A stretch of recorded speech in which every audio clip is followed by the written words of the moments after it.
Okay, I've had this video interrupted 4 times now because someone keeps calling me. Talk about being pissed off. So, everybody keeps asking me about this, so I thought I'd make a video about it. This video is not specifically about this adapter. It's a K&F concept adapter. This is a Nikon G to Fuji X mount. The only difference is this, instead of being a $20 adapter, this one's a $26 adapter, and it lets you adjust the aperture ring on your lens. You can see, only thing that this ring does is actually turn this little tab right here, which indexes with the aperture lever on the back of your lens. This is a G series lens. Here we go. We're opening and closing the aperture.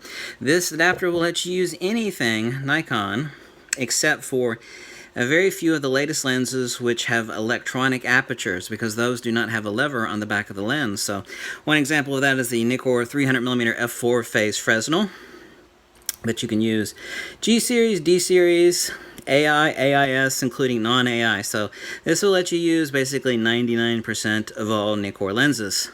Now this is a dumb adapter. It does not talk or communicate with the camera. The camera has no idea what's on it when you mount this on here. What you're going to do is you're going to mount this up, mate these marks right here, like that. There you go.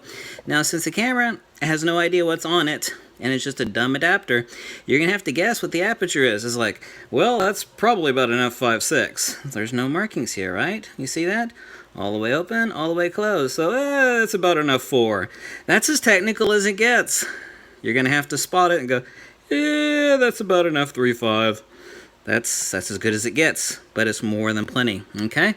But you're also going to have to do something on your camera. The factory default on your X-T2, X-T20, X Pro 2, yada, yada, yada, is set to off. So what you're going to have to do is you're going to have to go over to Settings, Button Dial Settings, and then page 2, and down to Shoot Without Lens On. This is set default to off.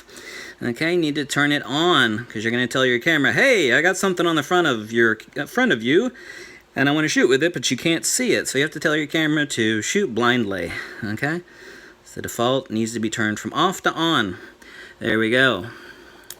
So the only thing we're going to do now is take this adapter, mount it like you would any other lens, and voila! Like I said, you are going to have to guess at the aperture. If you have a D series lens, you could actually set the aperture to be the aperture ring on the lens, but on this G series, you don't have that possibility. So now we turn it on.